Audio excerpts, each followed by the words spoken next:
get to our keynote speaker, we'd like to take a few minutes to remember a very special person. She was special and dear to the Greer community, very special to the Greer Chamber of Commerce, and we lost her in 2014. Please join me tonight as I introduce to you a very special guest for a very special presentation. Ladies and gentlemen, the South Carolina Secretary of Commerce, Mr. Bobby Hitt.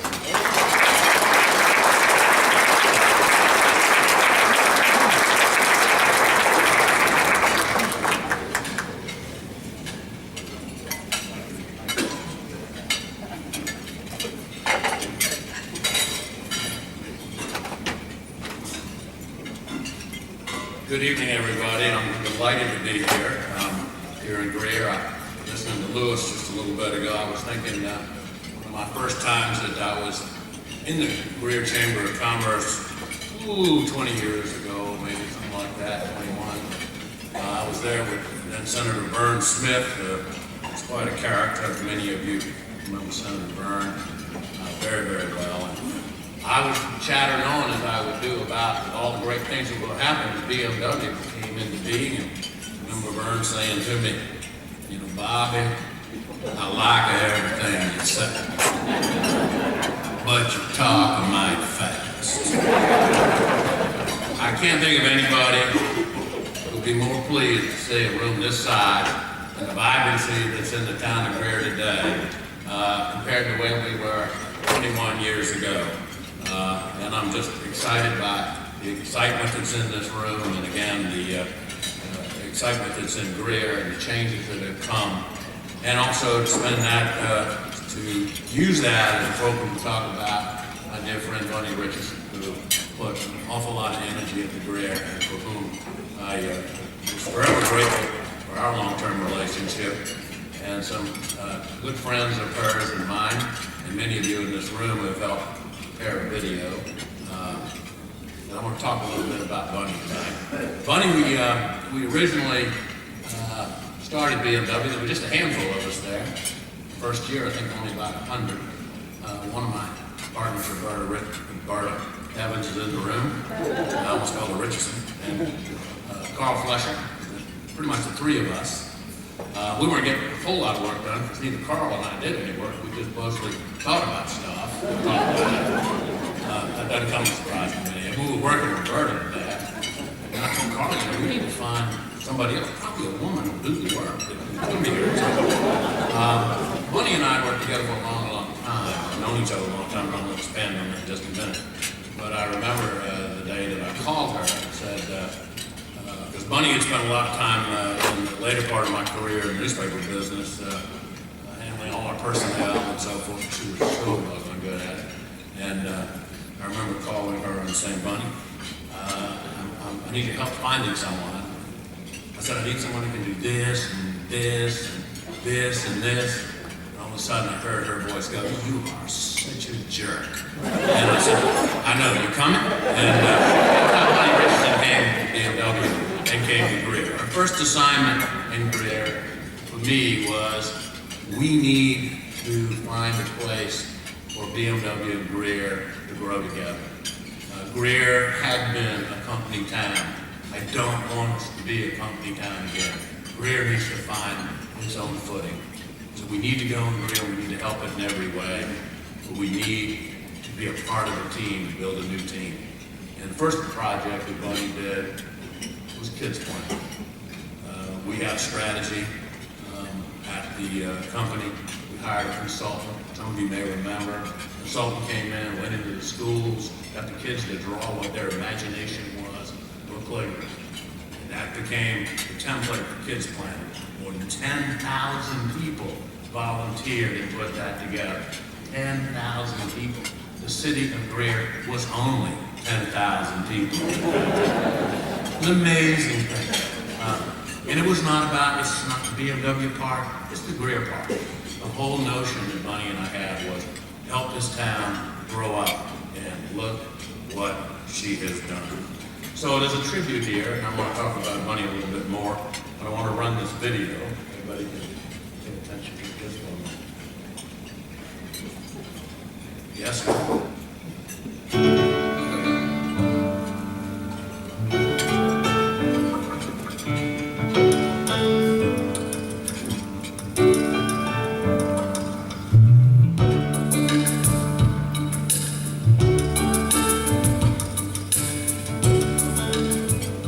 reflect back, and I guess some of the words that remind me of Bunny the most were passionate, integrity, willingness to work, friendly, outreaching, and quietly effective.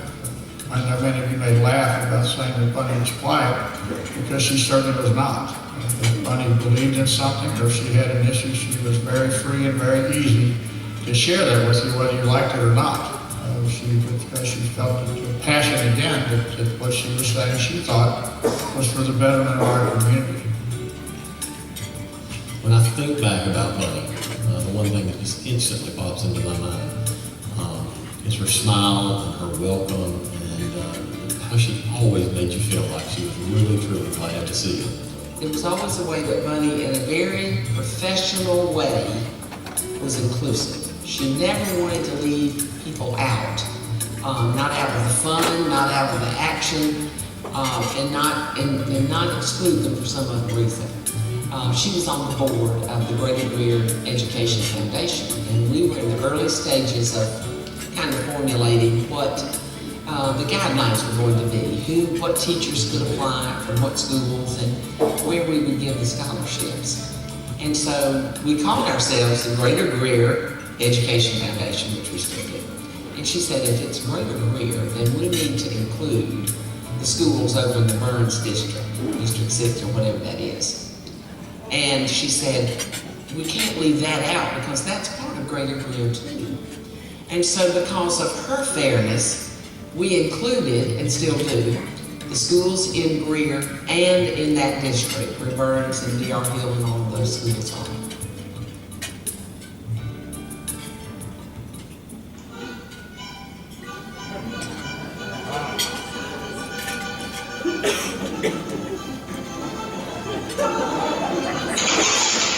We were determined we were going to win, and we were going to have enough people.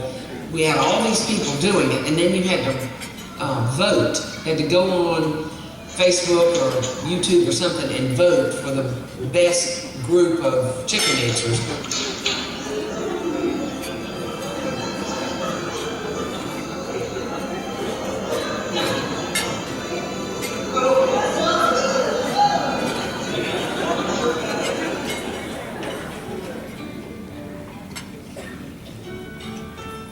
Bunny wasn't a typical cheerleader, but she was certainly a cheerleader for the city of Greer. And at a time when we really needed people like that, we needed some champions. We needed some people to push us along, to challenge us, and to convey to us this idea that I think came partially from her background, but also from the philosophy of BMW, and that was really the best we could do. And she pushed us to be that. You know, Bunny did not have a Greer address, but I do think that she adopted Greer as her home. And I think because of the efforts that she gave, both to the Chamber and the Partnership for Tomorrow, made it a much better place. And I think it made it a much better place to live and to work. And for that, we will always be grateful to Bunny's efforts. And I believe that from the bottom of my heart.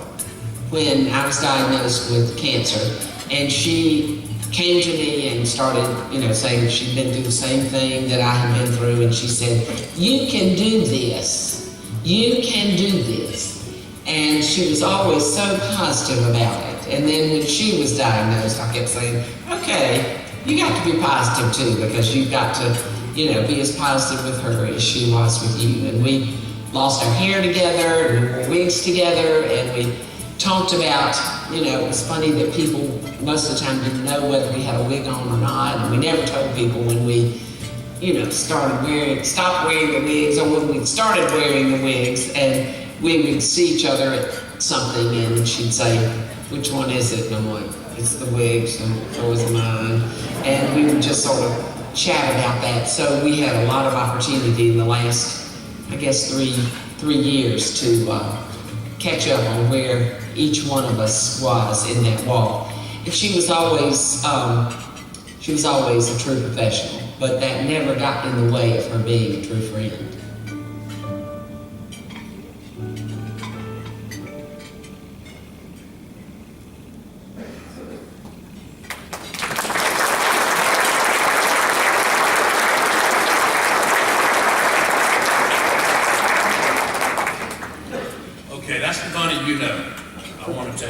bit, but you don't know.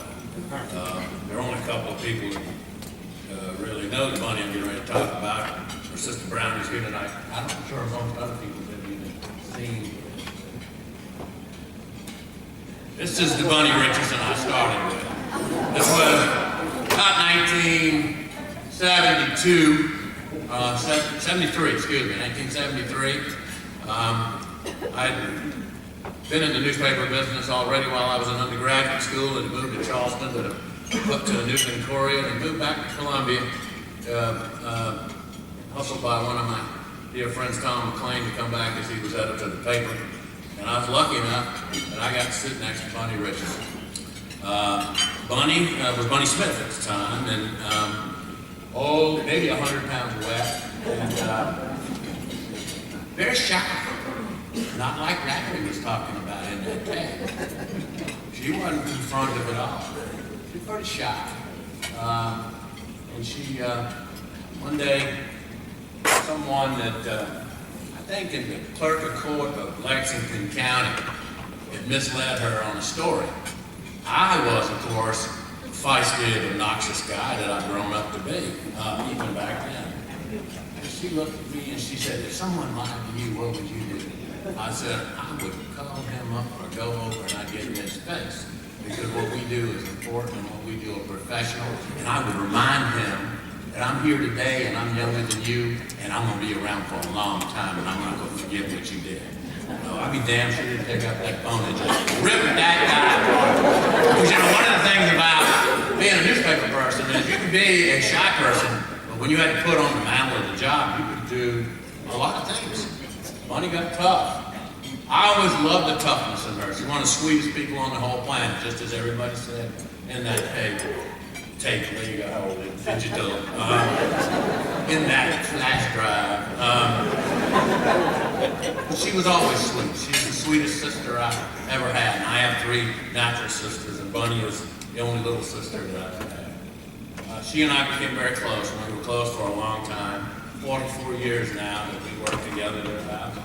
And she got tougher all the time, and very, very tough, and was a very good newspaper woman. When I became supervisor,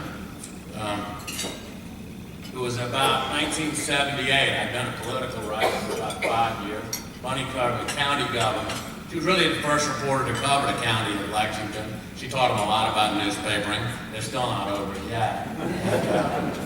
She was tough. She was good. So I became an editor. And this is what our crew looked like. Bunny is about the 3rd or 4th from the right.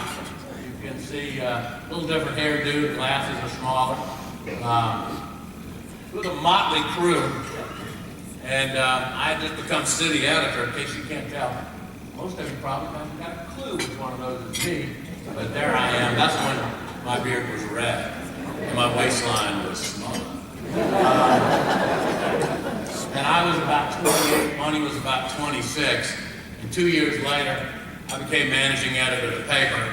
And I decided it was time to change the diversity of the newsroom.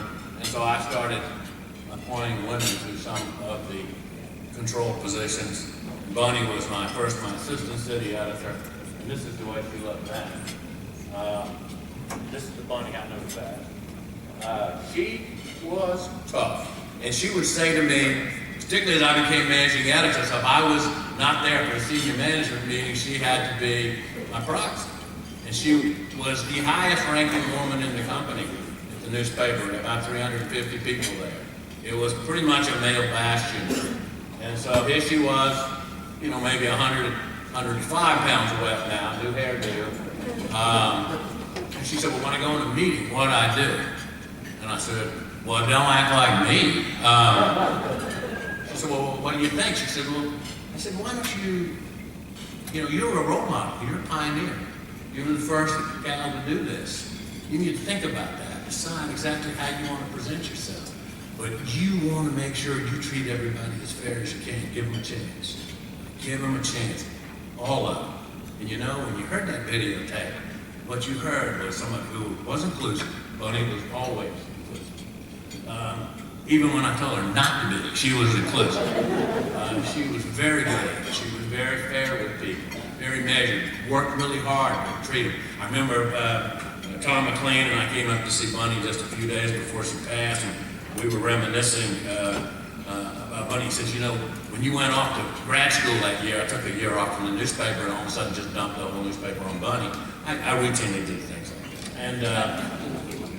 And he called Bunny in, he was the exec, and he said, oh, by the way, I need a budget for next year. Bunny looked at him and said, I've never done a budget. He said, doesn't matter, I need it by 10 o'clock. She presented him with a full budget at 10 o'clock in the morning. It was probably better than anyone I ever presented with. And he laughed about how he had to know where she got it from. I said, that's Bunny.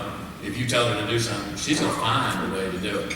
She will always deliver on what she says she will do. She's a tough gal. And I think we all found out how tough she was a bunch of years ago when she was injured in a really terrible automobile accident. Might have been the second worst day of my life with Bunny. Those of you that know about Bunny's wreck, she was in a wreck. I was basking in the glow of my oldest son, who was the student speaker at the house that year, and I was down in Columbia. So I called Bunny because, of course, I needed her to do some work because I wasn't there working. And couldn't find her. So I called, I think, Roberta. And I said, where's Bunny? She said, I don't know, look at her calendar. But she's supposed to be here. I called Randy, her husband. Where's Bunny? Oh, she left for work an hour ago. Bunny was never missing, okay? She's just not her way. So we started backtracking. It took them about an hour to cut her out of the car. The chief called me personally and said, you better get here. It was the worst day I can ever remember. I remember walking into the intensive care unit with Randy. Bunny was beat up, broken hip, broken legs, busted up all over, pretty bad shape. And all I could really see was her little hand on her fingernails. And Brownie and all the ladies that worked with me were all here. Bunny was really particular about those fingernails, big time. And I could recognize those fingernails. I remember leaning down and saying, Bunny, I need you to get the hell up out of this bed. We got work to do. She squeezed my hand, and I looked at her husband and said, she can be all right. 17 days she was in that intensive care unit. Scared us all to death. But she is so tough, was so tough, still is so tough. Just the memory of Bunny Richardson is tough. But there was always the sweet side as well. She was always fair. She battled her way back. Took her a long time to get back. Brother-in-law Bill Hart said the only time he ever had a crossword with Bunny was when she was determined to get up out of the bed. He told her she couldn't, and she kind of let him know what she was thinking at that moment. But I worked with Bunny for almost 44 years, and I never had a crossword with her, ever. Not one time. That's remarkable. And believe you me, it wasn't because I was so good. It was because she was. She could finish my sentences. She filled in all the deficits that I had as a manager, and I had plenty. She made me look good. She backed me up every time I ever needed to be backed up. She was a sweet sister, and she was great to Greer. She came to Greer. She said, what do you think that you want me to do? I said, I don't know. You got to go figure it out. One of the things Bunny knew about me is I don't ever tell anybody exactly what to do. I tell them to use what they've got and go figure it out. I said, help Greer find itself. And I think Greer has found itself. And I think Bunny was one of my guides. And so what I would like to say to you is while she has left us, she'll never leave many of us, that she's a sweet sister. And it's time for her to sleep. And I thank you very much for listening to me. And I thank you very much for what all the people in this room have done for Bunny Richardson, who is one of the most special people in my life. Thank you very much.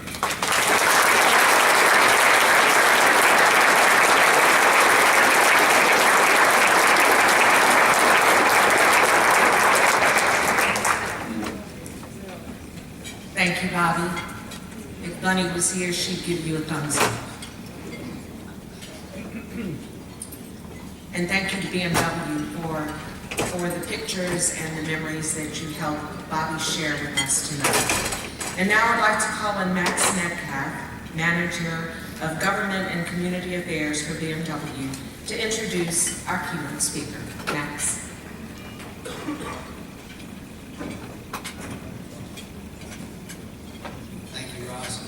good friend, Roy Shamley from Michelin, used to always hate following Bobby on the program because he'd say, "You got cars and we got tires."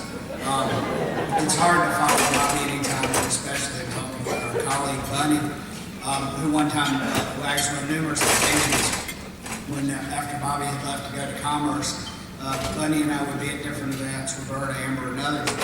He said, "Well, what's the biggest difference since Bobby's left?" We said, "Well, the staff meetings are a lot shorter." That was a great tribute tonight. I appreciate the team that put the video together. It's an honor for me to get to introduce your keynote speaker tonight, Jim Newsom, the President and CEO of the Ports Authority. I don't need to read the bio on Jim.